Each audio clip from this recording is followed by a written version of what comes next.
toutes et à tous. Donc, je suis Nathalie Chargy, chargée de mission transition territoriale de la DREAL Bretagne, et j'ai le plaisir de vous accueillir dans ce webinaire du cycle d'animation Les territoires innovent pour des centres vivants. Comme il s'agit d'un cycle d'animation qui est porté en partenariat par l'État, le Conseil régional Bretagne, l'Établissement public foncier de Bretagne et la Banque des territoires, je vous accueille au nom de ces 4 partenaires aujourd'hui. Alors, ce cycle d'animation, qui est dédié au dynamisme des centres-villes et des centres-bourgs, s'articule avec un autre cycle d'animation, qui est également porté par les partenaires régionaux, et celui-ci en faveur de la sobriété foncière en Bretagne. Les 2 cycles ont vocation à permettre le partage d'expériences des territoires et leur montée en compétences sur les thématiques qui sont en lien avec les centralités et la ressource foncière.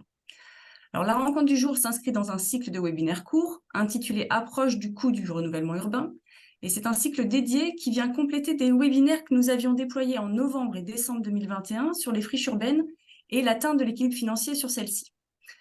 En effet, on a pu constater que l'approche financière des projets de logement en renouvellement urbain sur friche n'est pas standardisable. L'équilibre financier qui permet de mener à bien ces projets est pourtant crucial, mais il comprend des incertitudes. Et ces incertitudes, il est nécessaire de les réduire au strict minimum dès la conception du projet, puis tout au long de sa réalisation. C'est pourquoi il nous semble important que les enseignements que l'on puisse tirer des projets réalisés soient partagés, puisqu'ils sont précieux pour se lancer dans de nouvelles opérations. Ainsi, si on considère le choix du site, sa localisation, son usage passé, sa destination, la programmation de l'opération, sa complémentarité ou sa concomitance avec d'autres projets sur la commune, la gouvernance à mettre en place, les compétences à réunir, ce sont autant de paramètres qu'il faut peser dès le lancement de l'opération pour garantir la faisabilité. Nous vous proposons donc ce cycle de 4 webinaires d'1 heure consacrés chacun à la présentation et au décryptage financier d'un projet breton. Le webinaire d'aujourd'hui est le premier de ce cycle et nous allons observer ensemble le projet dénommé « Réhabilitation du site de l'ancienne forge sur la commune d'Ivignac-Latour » avec la participation de Monsieur le maire Jean-Luc Boissel d'Ivignac-Latour, que je remercie, et de Juliette Maître, que je remercie également, qui est directrice de projet aménagement et transition au CEREMA et qui sera notre experte en bilan financier des opérations d'aménagement tout au long du cycle. Donc, merci à vous tous les deux d'avoir accepté de partager votre expérience avec nous aujourd'hui. Et l'animation du webinaire est assurée par notre prestataire Auxilia Conseil, en la personne de Simon Corne, appuyé par Marianne Calès, avec qui je vous laisse. Et je vous souhaite à toutes et tous un bon webinaire. Merci Nathalie pour cette introduction pour le cycle et l'année 2024. Et je vous propose maintenant de basculer vers le cœur du sujet, c'est-à-dire le projet de réhabilitation du site de l'ancienne forge à Ivignac-Latour, qui va nous être présenté par M. Jean-Luc Boissel, maire d'Ivignac-Latour. Monsieur Boissel, je vous laisse la parole. Oui, donc bonjour à toutes et tous. Moi, je suis Jean-Luc Boissel, je suis maire d'Ivignac-Latour. Donc, je suis accompagné de Clémence Desdois, qui est notre secrétaire générale, qui pourra également, en cas de besoin, compléter les informations que je pourrais fournir, surtout lors des échanges. Donc, moi, je suis maire depuis 2014 et donc j'ai été réélu avec à peu près la même équipe en 2020. Et dès 2014, donc, quand nous avons été élus, rapidement, nous avons planché sur le sujet de nos centres-bourgs, parce qu'Ivignac, comme beaucoup de communes rurales, s'est développé depuis 40-50 ans avec des lotissements en extérieur. Je pense que depuis les années 80, nous sommes au moins à pas loin de 100 maisons qui ont été construites en périphérie du bourg. Et parallèlement, donc, le centre-bourg, petit à petit, s'est vidé de ses habitants et également de ses commerces. Hein. Voilà pourquoi nous avons lancé ça en 2014. Dès 2014, nous étions intéressés par le sujet. Donc, pour vous situer déjà un petit peu géographiquement Ivignac-Latour, nous faisons partie de Dinan Agglomération. Donc, nous sommes à l'est des Côtes d'Armor. Et ma foi, d'un point de vue géographique, nous sommes à peu près équidistants des 3 villes de Rennes, Saint-Malo et Saint-Brieuc. Nous sommes le long de la nationale 12 et également le long de la ligne SNCF Saint-Brieuc-Rennes ou Paris-Brest, comme on veut. Donc, ce qui nous donne une situation assez attractive, puisque le temps pour aller à Rennes, que ce soit par le train ou par la voiture, est d'un petit peu plus d'une demi-heure. Donc, nous sommes une commune dans un petit peu moins de 1200 habitants, 1129 au dernier recensement INSEE, mais je pense que ça s'est amélioré depuis, surtout depuis la crise Covid. Beaucoup de logements ont été réhabités. Donc, on dispose d'un certain nombre d'équipements, hein, comme vous pouvez voir à droite, école, centre de secours, restaurant, bar tabac, salon de coiffure, maison d'assistance maternelle.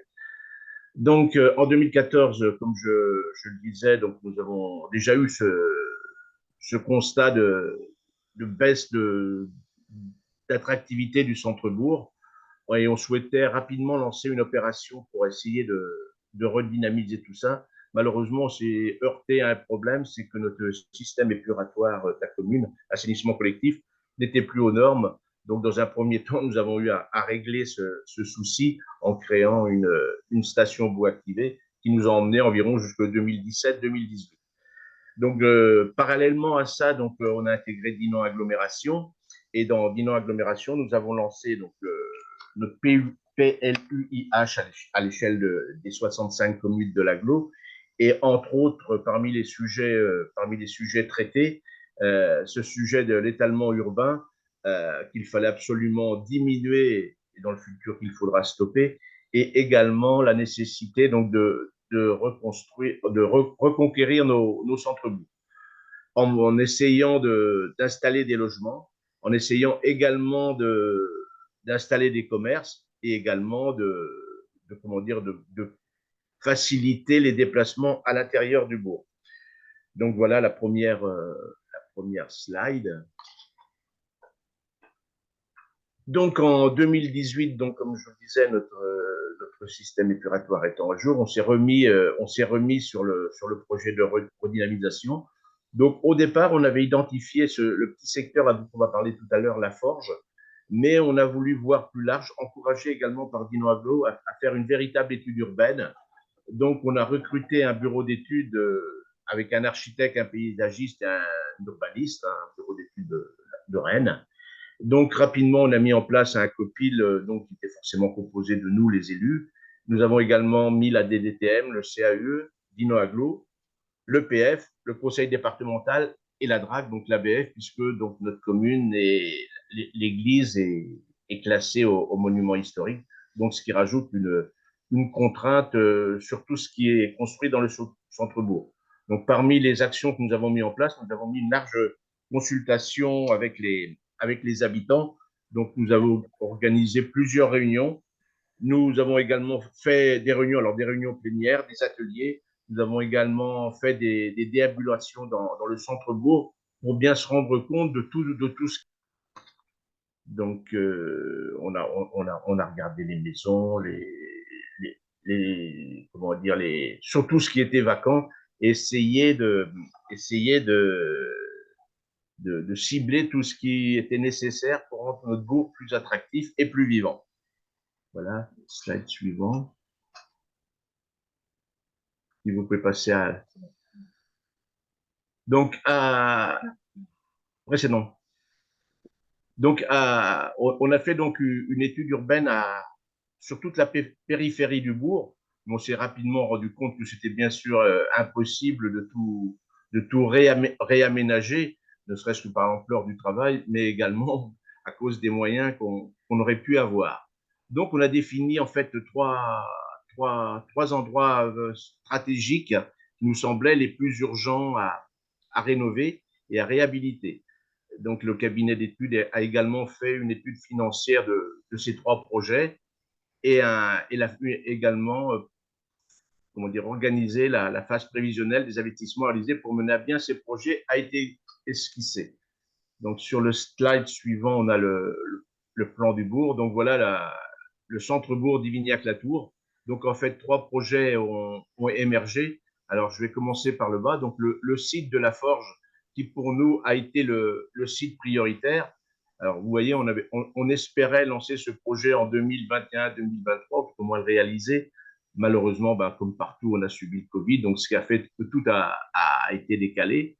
Le deuxième îlot à rénover était autour de l'église, avec entre autres la création d'une halle.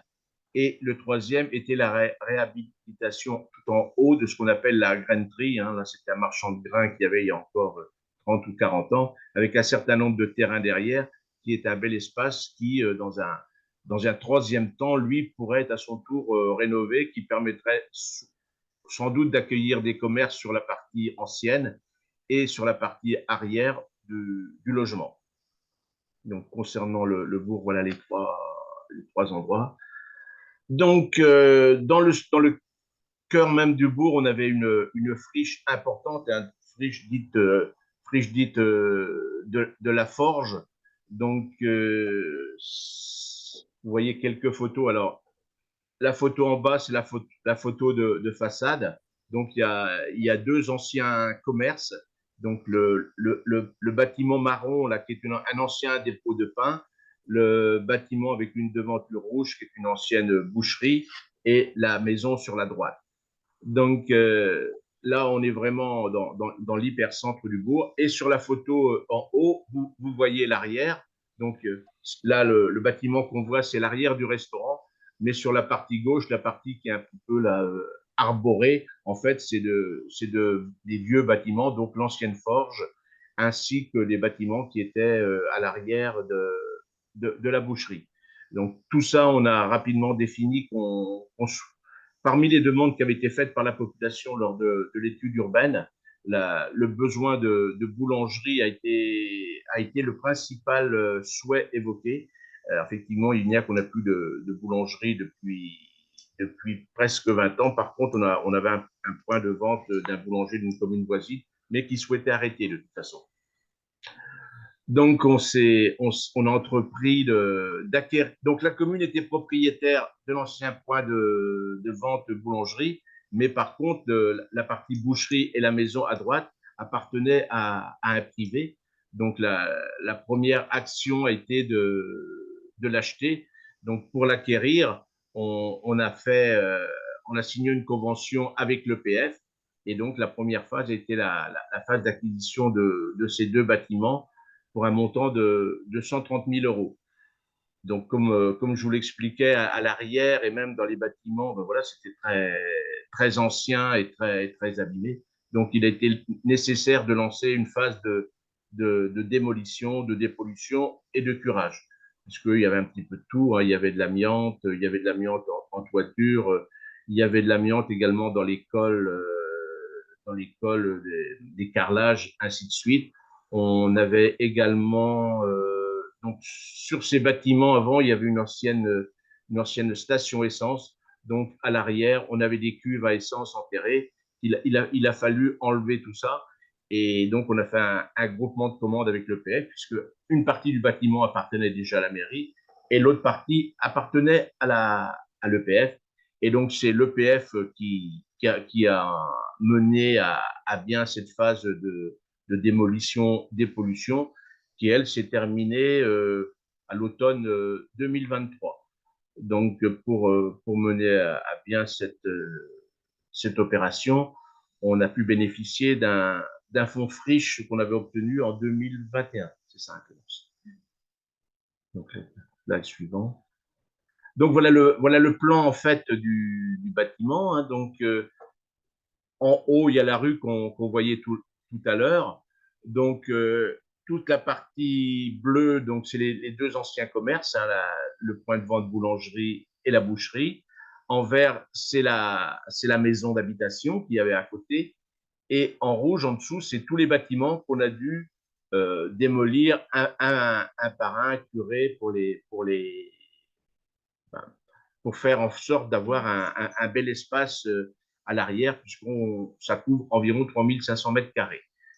Donc, petite information, la maison en vert, elle, qui a été acquise par l'EPF, quand tout l'aménagement sera fait, elle sera revendue et remise sur le marché, parce qu'en fait, il n'y avait pas véritablement d'intérêt dans le cadre de notre projet, mais l'intérêt, c'était en fait de la désenclaver, parce que sur la rue en façade, l'accès est très compliqué. Donc, on fera un accès, mais on le verra tout à l'heure sur le plan par l'arrière, qui permettra de la revendre plus facilement et en lui laissant un espace court jardin.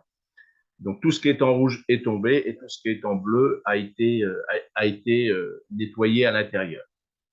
Donc, ensuite, donc là, on voit quelques photos pendant la démolition. Hein, vous voyez, c'était des très, très vieux des très très vieux bâtiments qui étaient complètement en fin de vie, hein, qui étaient même plus ou moins écroulés pour certains.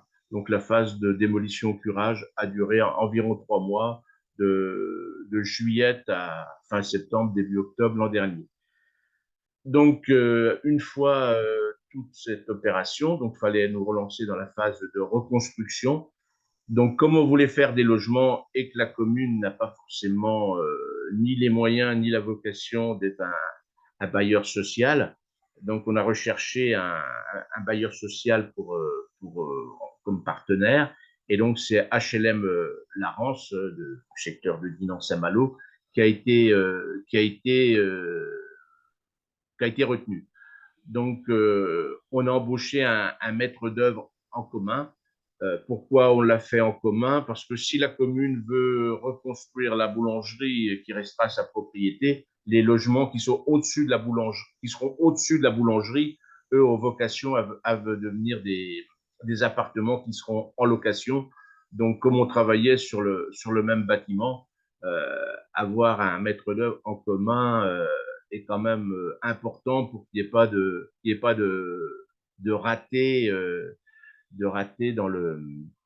dans les travaux. Donc la mairie, elle, va se charger de fusionner les deux cellules, hein, qui serviront de lieu de commerce. Et à l'arrière, il y aura la construction d'un fournil. Et la HLM Larance, eux, se chargeront de la rénovation des deux appartements qui sont donc au-dessus de la boulangerie, et également de la construction de 3 logements neufs qui, eux, seront à l'arrière à l'arrière dans la cour où on a démoli tous les anciens locaux. Donc voilà le plan final, hein. Donc il y a un rayon de soleil là qui nous arrive. Donc en haut, ce qui est en noir, donc la partie gauche, c'est la maison qui, elle, sera revendue, hein. Vous avez vu, on crée un accès. À côté, il y a les deux cellules commerciales qui vont être fusionnées pour faire un seul commerce. Et en dessous, il y a le fournil qui, lui, va être construit. Donc, au-dessus des deux cellules commerciales de logement, 2 appartements. Et en arrière-cour, donc, il y aura 3 maisons neuves de construites qui, à l'avenir, seront mises en location par l'Arance. Voilà un petit peu le plan. Et donc, la petite ruelle qui est à droite, elle sera réservée, ne sera pas une voie de circulation, mais sera réservée quand même pour les gens qui habitent dans ce secteur, pour l'approvisionnement du fournil, et servira également de voie piétonne, puisque donc si on pourra continuer à descendre à pied pour se rendre dans les lotissements justement qu'il y a en dessous. Ça évitera de passer le long des rues. Voilà le plan tel qu'il est. Donc voilà quelques vues, hein. Donc à gauche, la façade boulangerie au rez-de-chaussée, une fois que les deux cellules seront réunies. Au-dessus, les deux appartements qui seront mis en location. Donc à l'arrière, ça c'est une vue de côté.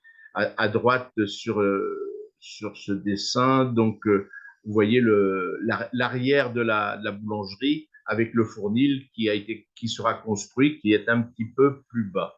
Et donc en dessous, donc c'est les 3 maisons qui, elles, à leur tour seront construites par l'Arance. Voilà un petit peu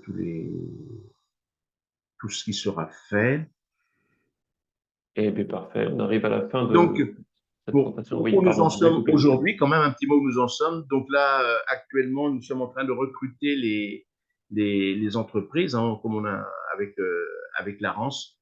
C'est un petit peu difficile parce que je dois reconnaître que tous les corps de métier, on a du mal à trouver tous les corps de métier. Mais bon, on va avancer. Donc l'objectif, c'est qu'en fin d'année, au moins la partie commerce-boulangerie soit active, et que, disons, courant 2025, les logements soient terminés, et les aménagements extérieurs également. Voilà la présentation de notre projet de revitalisation. Eh bien, merci pour cette présentation. Donc pour l'instant, pas encore de questions sur le chat, mais j'invite évidemment tous les participants et participantes notamment qui nous ont rejoints à les formuler. Et on enchaîne donc avec la présentation et le décryptage financier du projet par Juliette Met, qui est directrice de projet aménagement et transition au CEREMA. Merci beaucoup. Donc, et puis, merci, monsieur le maire, pour cette présentation. Là, on va se demander combien ça coûte, comment se décrire ce projet-là. Il y a aussi plein de gens qui sont là pour ça. Donc, je veux bien qu'on passe à la diapo. Alors, juste un peu pour réexpliquer, parce qu'en fait, on commence par à la fois un petit projet que vous avez, je pense, dans beaucoup de communes et un projet qui est assez complexe. Donc, si on essaye de décrypter un peu les deux phases, on a tout le volet aménagement quand on parle de chaîne. Donc, vous avez trouvé des terrains, vous avez ici des maisons. On peut être acquis avec l'aide de l'EPF, qui vous a aussi aidé dans la remise en état. Et une fois que vous avez fait ce travail de remise en état et de découpage, vous avez ici un opérateur, le bailleur, qui va s'occuper du volet immobilier. Si on peut passer à la diapo suivante. Voilà, en fait, donc dans le cas précis d'Ivignac, vous étiez en partie propriétaire, l'EPF vous a aidé à l'acquisition, la dépollution et la démolition. Et vous, en tant que ville, bah voilà, avec l'aide de l'EPF, vous avez créé cette assiette, hein, vous disiez à peu près 3000 mètres carrés, qui est un peu invisible dans le centre-bourg, vraiment juste derrière la mairie. Réaliser toutes les études pour le faire, fait quelques travaux de viabilisation dont vous nous avez parlé, notamment pour aider à, à desservir la maison. Et puis maintenant, en fait, vous êtes deux opérateurs en parallèle, l'ARANCE qui va s'occuper du volet construction-réhabilitation et vous-même. Euh, et en fait, ce double rôle va se voir sur le bilan, en fait. Donc, vous êtes vous-même aussi opérateur pour le volet boulangerie, qu'ensuite vous louerez à un boulanger quand l'ARANCE louera le volet logement. Donc, en fait, ça va se voir sur le bilan puisque vous avez fait un seul bilan, ce qui est un peu normal pour tout ça, pour votre partie à vous, sachant qu'après, le bailleur a son propre bilan. Si on regarde un peu, je vous ai remis rapidement les grands postes d'un bilan qu'on appelle aménageur. Je vous renverrai vers les webinaires dont vous a parlé Nathalie Charchy qu'on avait pu faire déjà dans ce cadre-là. Donc, les dépenses et les recettes, on peut avancer parce qu'on verra. Voilà. Comment réfléchir à un opérateur? Mais celui-là, on le gardera plus pour la prochaine fois parce que là, on a un bailleur. Je vais bien passer au dernier. Hop. Voilà. Donc, pour aller plus loin, je vous renvoie vers le détail qu'on avait fait parce que ce n'était pas l'objectif d'aujourd'hui. Et je veux bien juste la diapo d'après. Voilà. En fait, là, c'était plus pour remontrer l'articulation, en fait. C'est que tout ça est lié. Vous, la collectivité, vous récupérez aussi des choses. Ici, vous êtes aménageur en plus. Vous, l'opérateur, notamment votre bailleur, eh ben, il peut acheter le foncier en fonction des loyers qu'il estime et on va voir que ça a une importance forte sur votre bilan à vous, sa capacité à acheter ou pas le foncier. Sachant que l'enjeu pour vous, c'est que ça puisse répondre aux besoins, aux revenus de vos ménages. Et j'ai envie de dire aussi que bah, le loyer que vous proposez au boulanger, il soit compatible avec le chiffre d'affaires qu'il est capable de faire dans votre commune. Donc, si on regarde le bilan, voilà. Donc, si on regarde le bilan, en fait, c'est une opération qui, du point de vue de la collectivité, hein, d'Ivignac, pour l'instant, est estimée à 750 000 euros. Je vous épargne les derniers centimes. Donc, avec le volet foncier, qui est réalisé grâce à l'EPF, un peu d'études. Et je pense là, monsieur le maire, que vous n'incluez pas le coût de l'étude urbaine que vous avez fait au préalable. Si on Non. voulait faire un but, voilà. Donc, il y avait Non, cette parce que ce étude. n'est pas l'échelle de ce projet-là, c'est C'est à l'échelle des trois. Voilà. du bourg. Voilà. Donc, les travaux de remise en état, où là, en fait, le PF pourra nous le confirmer, mais nous sommes sur les coûts réels, non plus sur les coûts prévisionnels, puisque la démolition et la dépollution a eu lieu. Donc, cette fois, il n'y a plus de mauvaise surprise, on a le vrai montant.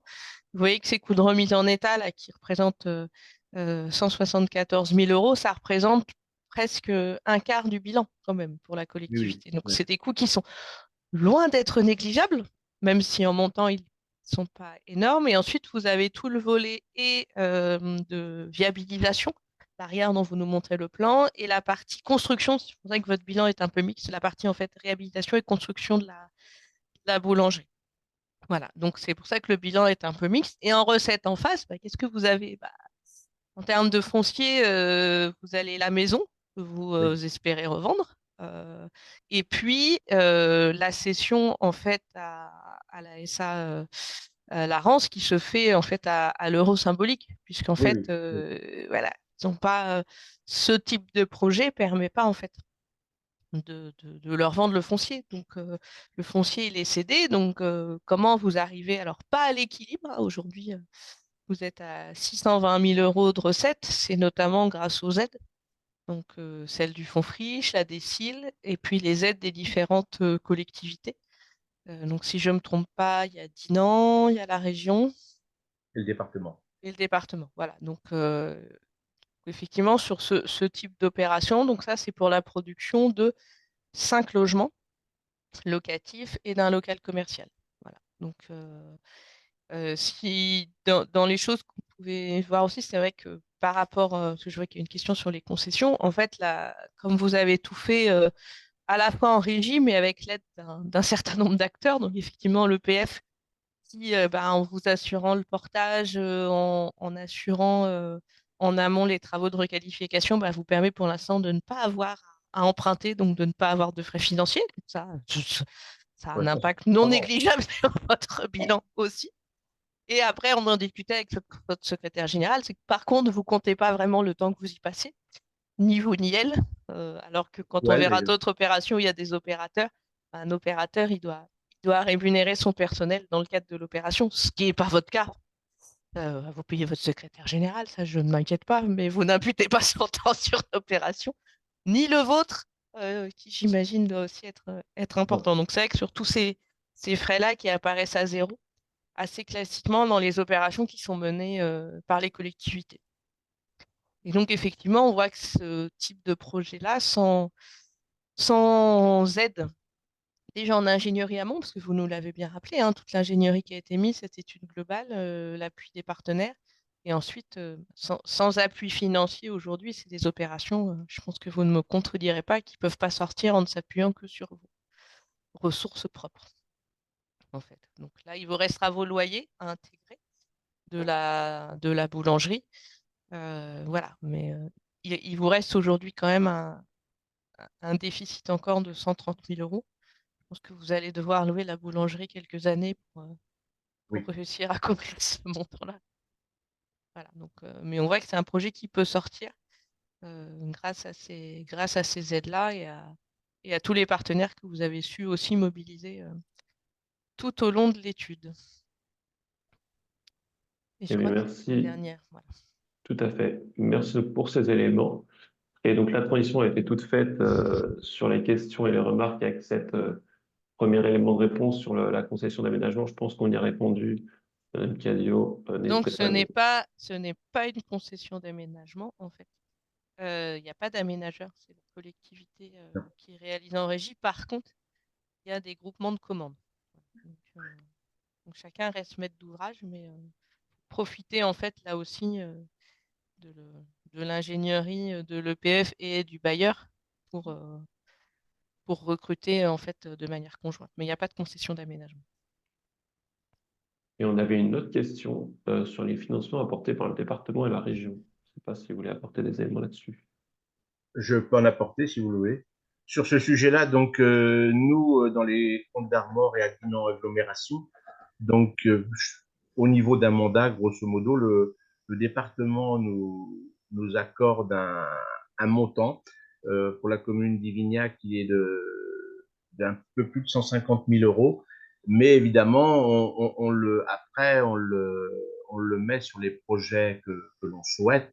Donc là, sur ce projet-là, de ce contrat de territoire, on envisage d'utiliser 50 000 euros. Donc, il nous en restera pour d'autres projets parce qu'on a d'autres projets. Et en ce qui concerne Dinan Aglo aussi, Dinan Aglo sur à peu près la même période, la commune d'Ivignac nous apporte un financement de 100 000 euros. Et la même chose que pour le département, on envisage d'utiliser une partie de cette enveloppe dans ce projet-là. Là, on serait plutôt aux alentours de 30 000 40 000 euros. Ce sera un petit peu en fonction, puisque là, comme je vous le disais, on est au moment de l'ouverture des plis, donc c'est un petit peu on arbitrera ça dans quelques temps. Donc, entre le département et l'agglo, donc on devrait être à peu près à 100 000 euros qu'on utiliserait. Et on a également obtenu, dans le cadre du bien vivre partout en Bretagne de la région, un montant de 77 000 euros. Et quant à l'État, il nous accorde également la décile pour un montant de 100 000 euros. Voilà D'accord, c'est très pour clair. nos- On avait une autre question sur de l'Adréal, de Centre Val-de-Loire, je pense, sur la convention Fonds Friche, portant sur le nombre de signataires et le comportage. Je ne sais pas si cette question, ma foi fort courte, vous évoque. Je crois que vous êtes seul, monsieur. C'est que avec la commune? Oui, oui, oui. C'est ça. Et l'autre Alors, question, le PF a déjà touché une partie du fonds friche, hein. C'est ça, hein. C'est nous qui l'avons signé, mais comme on a une convention, on a signé un accord avec le PF. Comme c'est eux qui payent en fait les travaux, donc c'est eux qui encaissent, qui encaissent. Maintenant, au moment du bilan final, évidemment, tout ça sera réintroduit dans la part de chacun. Ah bah, pour le coup, pour le volet propriété, voilà, et vous on avez les a, réponses dans le chat de l'EPL.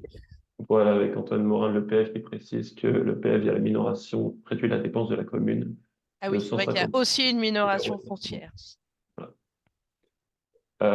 On a une question de Mélanie Lebert qui demande si le bailleur et la commune sont copropriétaires. J'ai cru comprendre que c'était deux bâtiments séparés, mais ça n'est Oui, oui, oui, oui, oui, oui, oui, oui, oui, oui. Il n'y a pas de copropriété du bâtiment, donc nous, la commune, on sera propriétaire du rez-de-chaussée et le bailleur sera propriétaire des étages au-dessus.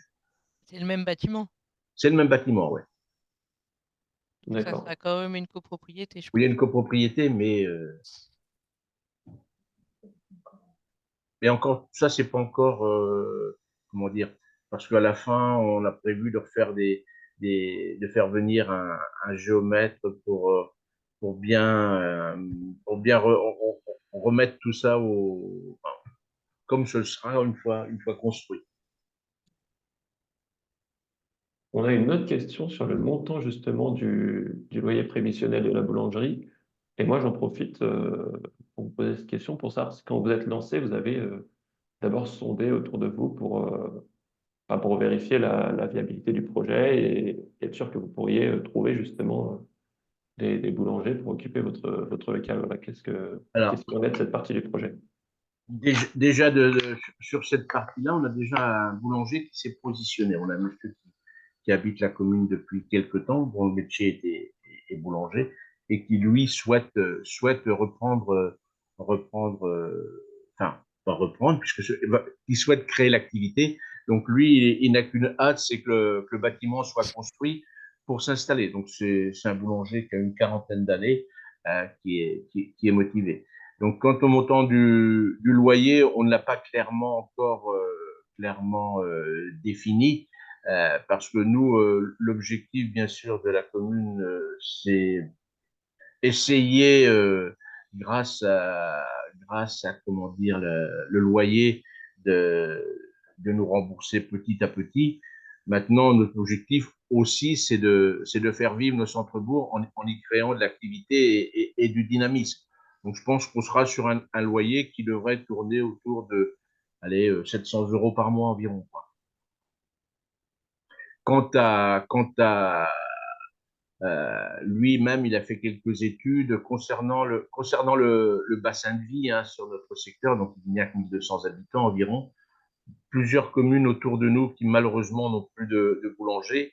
Et nous sommes également sur un axe qui va de Dinan à Bron, où transitent environ 3000 véhicules jour, qui crée aussi un potentiel client qui n'est pas inintéressant. D'accord.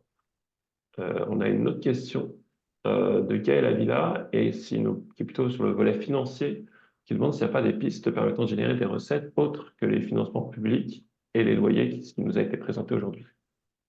En fait, sur une opération où on met du logement social, c'est compliqué, en fait, puisque là, déjà, la collectivité va remettre en vente la maison, hein, ce qui lui fait quand même malgré tout, on Oui, va dire que c'est une opération blanche. Voilà, vous redonnez un intérêt à cette maison de centre-bourg. Après, à partir du moment où c'est du logement social, on sait que c'est très difficile d'avoir des recettes. Déjà, souvent, vous êtes content quand vous trouvez un opérateur qui accepte de venir, oui, surtout oui, ça sur n'a pas des été projets simple. un peu complexes, mixtes, neuf et réhabilitation, puisque là, on a les deux aspects. Donc, voilà, là, les recettes sont difficiles. On aurait eu un peu plus de recettes si ça avait été des logements privés, mais ils ne sont pas forcément faciles à vendre. Et je pense que vous avez aussi un besoin de locatifs sociaux sur votre commune. Bien sûr, bien sûr.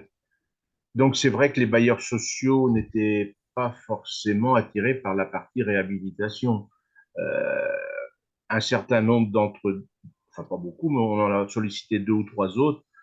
Clairement, il y en a qui m'ont dit, trouvez-nous 2 000 à 3 000 mètres carrés, 4 000 mètres carrés de terrain là-dessus, on vous construit 5, 6 logements neufs. Pour nous, c'est plus intéressant d'un point de vue financier et c'est plus facile d'équilibrer les projets. Bon, voilà, c'était pas notre projet. Notre projet, nous, c'était de redonner de la vie en centre-bourg, de réhabiliter ces logements qui sont quand même inoccupés depuis 20 ans et ça fait quand même des bourgs un petit peu tristes de voir, voilà, des maisons qui se détériore avec les fenêtres en mauvais état. Donc, nous, nous c'était clair qu'on ne voulait qu'un système mixte à tous les points de vue, puisque aussi bien au niveau habitat, commerce, au niveau habitat lui-même, entre une partie neuve et une partie rénovation. Donc, on est content d'avoir trouvé un bailleur social.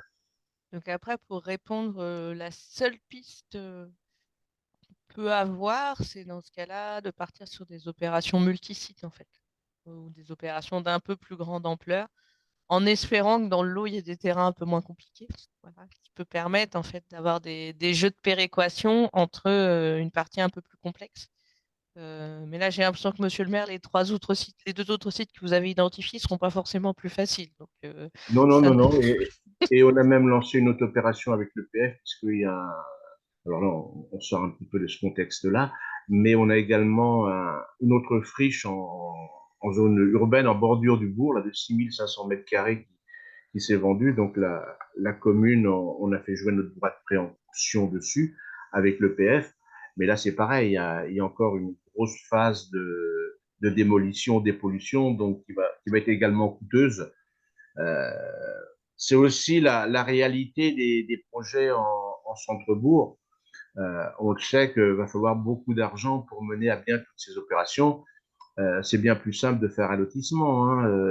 Nous, on a fait un lotissement en 2020-2021, 17 lots. Ma foi, quand vous avez le terrain et un bon architecte qui vous sort un plan au bout de 3 réunions, on a vendu il y avait 18 lots, hein. On en a 17 de vendus en 2 ans, quoi. Donc, et là, on arrive facilement à équilibrer les opérations. Voilà, en fait, Mais, mais voilà, ça peut être une piste, en fait, c'est-à-dire aujourd'hui, de penser que les deux ensemble. ce qu'on va nous imposer par le ZAN et tout ça nous oblige je vais pas dire à changer notre fusil d'épaule, mais à nous orienter vers d'autres solutions comme les revitalisations en centre-bourg, en essayant d'acquérir des biens et de monter des projets dessus. On a une question sur les loyers, pour savoir s'ils sont inscrits dans les recettes des bilans d'opération sur le fonds friche. Non, il ne l'était pas initialement. Non. Comme les autres subventions n'étaient pas non plus complètement connues. Après, je suis allée vérifier le calcul, hein. Euh, Dans Euh, 20 ans, peut-être, Monsieur le maire aura équilibré son opération, mais je pense qu'il a à peu aussi un près, peu. ouais. Voilà. Alors, d'un Donc, point de il vue, sera pas bénéficiaire, je rassure les collègues de l'État. Dans 20 ans, s'il est juste à l'équilibre grâce à toutes ces aides, il voilà, sera content. il sera content. Voilà. Il sera content. Donc, pour savoir quand même comment on fonctionne d'un point de vue comptable, on a deux budgets, hein. Donc, on a le budget général Et la partie aménagement des espaces et derrière, c'est le budget général. Par contre, on a un budget boulangerie. Et si on doit faire on fera sans doute un petit emprunt sur la rénovation de la boulangerie et on essaiera que le coût du loyer couvre le remboursement de cet emprunt. Donc, alors, on verra la durée exacte quand on aura tous les devis et tout ça. Mais le but aussi, c'est pas de mettre un loyer exorbitant qui ferait que dans un an, le boulanger dit ben, je ferme la porte parce que voilà, entre toutes les charges que j'ai aujourd'hui, plus le remboursement des crédits et ses remboursements de crédit à lui et le loyer, ça ne tient plus la route, quoi. Parce qu'il faut savoir que l'équipement intérieur de la boulangerie euh, sera normalement à la charge du boulanger. Nous, la mairie, on fait les murs. Mais en tout cas, voilà, pour ceux qui sont dans l'instruction, disons que le montant du déficit qui est en gros 700 000 euros de dépenses pour 85 000 euros juste sur la partie revente de maison, il n'y avait pas trop d'inquiétude quant au fait que l'écart restait substantiel. Voilà, Oui, et bah que la oui. voilà, donc, on n'était pas dans des conditions, des cas limites. Sur la partie bailleur qu'on a évoquée tout à l'heure, on a deux questions qui se rejoignent un peu de M. Folgoc et de M. Jacot. Justement, vous avez dit que les bailleurs ont plutôt resté, étaient plutôt réticents. Euh, Finalement, combien de bailleurs se sont positionnés? Euh, Quel type de bailleurs? Est-ce que des EPH ou aussi des ESH? Et qu'est-ce qui a décidé finalement l'ARANCE, ce bailleur à se décider? le seul bailleur qui est allé, on en a sollicité quelques-uns, hein, ceux qui sont autour de chez nous en Côte d'Armor. Le seul qui nous a accompagnés, les autres nous ont plus ou moins lâchés, on va dire, en cours de route. Et le seul qui est vraiment, qui nous a vraiment accompagnés et qui a toujours été avec nous a été donc Larence. Et vous savez si du coup ils ont réussi à amortir financièrement leur projet? C'est difficile, c'est difficile. Bon, aujourd'hui, on n'a pas encore tous les devis, enfin tous les lots ne sont pas encore attribués. Donc, ce sera à l'issue effectivement de la phase de construction qu'on le saura. Euh, ils nous ont dit clairement que c'était des opérations les plus difficiles à équilibrer. Hmm. Donc Est-ce tous que les vous marchés savez? sont pas, voilà, tous les marchés Ouais. sont pas notifiés, donc ils sont encore sur des coûts. On est encore obligé d'attendre un petit peu, quoi. Puis dans le contexte actuel, c'est un peu compliqué. Après, ça doit aussi pas être évident de. C'est pas forcément les mêmes artisans qui font la rénovation et la construction de neuf. D'où l'envie des bailleurs de vous dire plutôt on vous fait que du neuf et puis comme ça on sait faire. Là, vous en rajoutez en fait aussi Voilà. en complexité, mais ça a du sens, mais ça facilite pas, je pense, aussi les Ah marchés de non, pas du travaux tout, non. pour, Pas du tout, non. pour le Non, mais bailleur. voilà, donc c'est ce que j'expliquais tout à l'heure. Nous, c'était notre projet. On peut avoir d'autres endroits où on n'aurait que du neuf à faire. Mais là, on voulait vraiment, je vous dis, depuis 2014, on avait un peu cette idée-là en tête de redonner un petit peu de vie au cœur du bourg, que ce soit par l'habitat ou pour le commerce. Donc, c'était pas pour dire, bon, on abandonne ce projet-là et on va construire 6 ou 7 logements dans un coin de lotissement. C'était pas notre volonté. Et du coup, sur ce qui a décidé le bailleur, vous n'avez pas d'éléments là-dessus pour alors, on va dire qu'est-ce qui a fait la différence et pourquoi ça a fonctionné avec l'avance du coup. Ben, le bailleur nous a dit clairement que lui, il savait que voilà, et c'était un peu aussi comment dire, un peu obligatoire pour eux, qui ne pouvaient pas se contenter que de faire du neuf. Ils savent qu'à l'avenir, dans le cadre de la ZAN, entre autres, il y aura de plus en plus de projets comme ça, et que ma foi, si aujourd'hui ils étaient encore sur la partie uniquement neuve, fallait aussi commencer à à prendre pour habitude de rénover. Mais la Rance l'a déjà fait sur d'autres communes dans notre secteur. C'est pas la, il y a déjà un certain nombre de rues, je vous dis, de projets comme ça qui ont été menés. D'accord. Justement, sur la partie bailleur, on a une question qui a été posée par Madame Jiquel pour savoir si le bailleur pouvait prétendre au fonds friche. Et on a une réponse de Patrick Jules de la Réelle Bretagne qui me dit que oui, selon certaines conditions. Je ne sais pas si Madame Jiquel voulait préciser ces Alors, conditions. Je vous invite à réagir par le chat.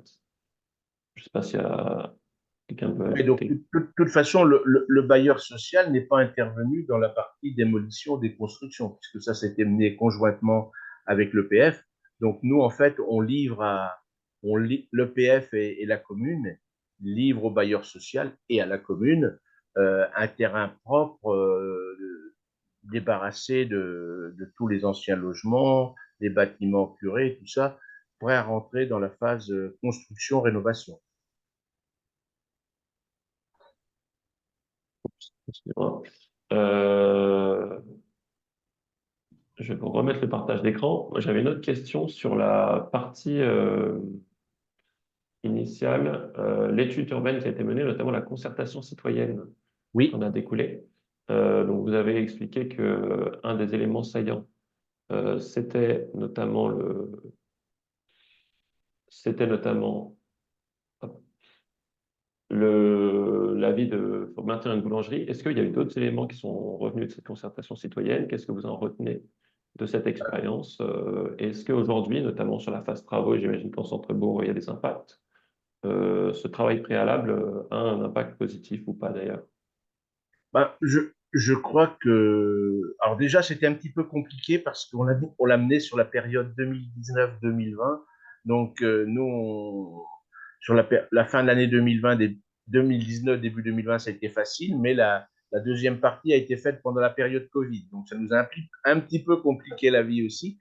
Je crois que alors, on a quand même eu, que ce soit aux enquêtes, que ce soit en réunion publique, on a une participation assez intéressante de la population et il y a quand même beaucoup d'idées qui ont émergé. Et je crois aussi qu'aujourd'hui, ben, ma foi, le fait qu'on l'ait mené avec la population, les gens s'intéressent au déroulé de l'opération dans la phase directe construction, préparation et tout ça. Ça a quand même eu un impact positif sur les gens. Ils se sentent concernés par le projet parce que nous, les élus, on est des simples citoyens, donc c'est un petit peu grâce à eux ou à cause d'eux, je ne sais pas comment le dire, que la boulangerie, parce qu'on aurait pu très bien pu dire, ben non, une boulangerie, c'est pas forcément, on peut continuer à fonctionner avec un point vente, mais vraiment, la population a énormément insisté. Donc, on leur a bien expliqué aussi que construire une boulangerie pour une collectivité, c'est faisable. Mais maintenant que l'affaire fonctionnait, c'est l'affaire de la population. Hein. Si demain la boulangerie existe et que la population ne vient pas y acheter, bon ben, c'est pas le. Ça nous a permis de pas mal échanger sur la problématique entre ce qu'on veut et ce qu'on fait ensuite. Ça permet d'enchaîner sur une question qui n'a absolument rien à voir, qui porte sur la partie aménagement et la question de la VRD, sur ce volet aménagement du projet. Est-ce que ça a aussi été pris en charge par la commune et comment ça a été intégré au bilan? L'aménagement des VRD extérieurs. Et Oui, l'arrière. Ouais, bah ça c'est. Alors donc en plus là on l'a pas trop montré parce que c'était pas trop dans le cadre, mais à l'arrière du bâtiment il y a également un parking. Donc toute cette partie-là, donc si on, bah non, on a plus les. Si on, Faut alors je mettre sais le plus comment plan dire les juste slides. avant. Oh, Voilà. hop là. Donc là vous voyez donc l'espèce de bâtiment en U inversé. Là c'est un restaurant. Et donc, à l'arrière du restaurant, on réaménage également dans le projet le parking qui est en dessous. Là. Et donc, toute cette partie-là, effectivement, ça, c'est financé par la commune. Mais aussi, c'est sur ces parties-là qu'on a demandé des aides telles que la décile ou également le bien vivre partout en Bretagne. Donc, ça fait partie aussi. C'est bien intégré dans le bilan, oui. Cette C'est partie bien VRD intégré dans le bilan est bien financier. intégrée dans le bilan. Tout à fait. C'est pour ça que c'est une opération qui, d'un point de vue bilan, est un peu complexe, parce qu'il y a à la fois un petit projet de réhabilitation de commerce, du découpage foncier de la remise en état, et une partie qui relève plus de l'espace public et pour laquelle vous avez des aides. Voilà. c'est aussi normal que vous preniez en charge. Donc, c'est vrai que sur un tout petit projet, sur 30 000 m², vous avez réussi à condenser un peu tous les éléments d'un projet. Voilà. Oui, oui, parce que le restaurant, donc, dont les bâtiments appartiennent à la commune d'ailleurs, au demeurant, mais on était déjà propriétaire donc de l'espace à De l'arrière, l'espace. hein, la commune. Donc lui aussi souhaitait avoir comment dire, un parking aménagé, parce que donc l'idée aussi, on en revient à l'étude globale urbaine, c'est de réaménager donc la place centrale ensuite, et il y aura un petit peu moins de parking à cet endroit-là, parce que bon, en plein centre-bourg, les voitures, c'est pas forcément ce qu'il y a de mieux. Donc l'idée aussi, c'était de trouver un espace, de profiter de cette première opération pour déjà anticiper sur la deuxième, qui sera la réhabilitation autour de l'église et de la place centrale. On approche de la fin de ce webinaire. Je vous propose de vous soumettre deux dernières petites questions pour clôturer ce temps d'échange. La première question, c'est pour savoir s'il y a une étude de viabilisation du commerce qui a été réalisée avec un provisionnel de chiffre d'affaires. Et la deuxième, est-ce que vous avez bénéficié d'une AMO pour la réalisation du montage financier? Bah, non, non, non, non. Pour le montage financier, on a travaillé d'un côté avec l'EPF et de l'autre côté, on a travaillé avec la RANS, en fait. Donc, on s'est c'est- on s'est débrouillé un petit peu par nous-mêmes. Donc, au niveau de la boulangerie, ben, ce qui a été fait, c'est assez.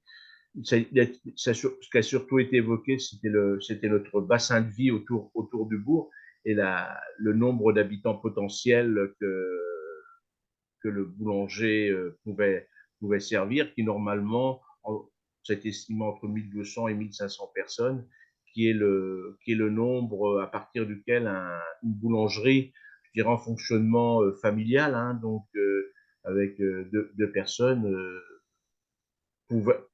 devait normalement fonctionner correctement. Eh bien, je vous remercie. On a une dernière Il n'y a petite pas eu, question. il y a pas eu d'études, il y a pas eu d'études de marché ni quoi que ce soit. Ça marche. Et on a une dernière question sur l'implantation des bâtis. Est-ce qu'il aurait changé? Ça, visiblement, sur le participant à remarquer une évolution entre le plan final et le plan initial. Est-ce qu'il y a eu différents scénarios d'implantation des bâtis du projet? Alors, effectivement, hein, pendant la partie études urbaines, il y a eu plein de simulations des bâtiments qui ont été faits, hein, comment les implanter, est-ce que le parking, on devait le faire à l'endroit où on l'a fait. Il y a eu plusieurs esquisses de fait. C'est pareil sur la taille des logements à l'arrière. Est-ce qu'il faut faire des T3, des T4? Là, on a étudié un petit peu tous les cas de figure. On voulait aussi garder du parking parce qu'on aurait pu faire davantage de logements, mais il aurait fallu supprimer une partie de l'espace parking, comme je vous le disais tout de suite. Donc, qui nous aurait contraint aussi pour la deuxième partie de la revitalisation du centre-bourg. Et après, la Rance, elle aussi, a fait un petit peu ses différents, en fonction, ces différents scénarios d'aménagement de logement, parce qu'il voulait garder un petit espace jardin pour chaque logement. Donc, il aurait pu en mettre 4, mais ça aurait fait un peu, ça aurait fait 4 logements alignés. Ça n'aurait pas forcément été très, très esthétique. Et puis, je rajouterais aussi que, donc, comme je l'ai dit tout à l'heure, il y a la BF chez nous qui nous impose quand même quelques contraintes de la manière dont on aménage tout. Donc, voilà, on en est arrivé à ce plan final. C'est bien noté. Eh bien, merci pour tous ces éléments. Je pense qu'on a eu un long temps d'échange qui a permis de répondre à de nombreuses questions. Donc, merci encore pour tous les éléments qui ont été amenés par Judith Maître et Monsieur le maire, Monsieur Boissel. Merci. Je vous propose de passer à la partie de présentation des ressources du cycle, qui est assurée donc par Nathalie Chargy. Merci Simon, merci pour vos interventions aussi Juliette et Monsieur Boissel. Effectivement, vous pouvez retrouver toutes les ressources du cycle d'animation Les Territoires Innovent sur la chaîne YouTube Les Territoires Innovent en Bretagne pour la partie replay, puisque tous les webinaires sont enregistrés et disponibles. Et vous retrouvez également sur la page dédiée du site internet de la Dreal Bretagne en accès libre toutes les ressources du cycle d'animation, et en particulier pour cette rencontre, le support de présentation qui a été utilisé aujourd'hui, et également la fiche de décryptage du projet qui est mise à votre disposition en intégralité.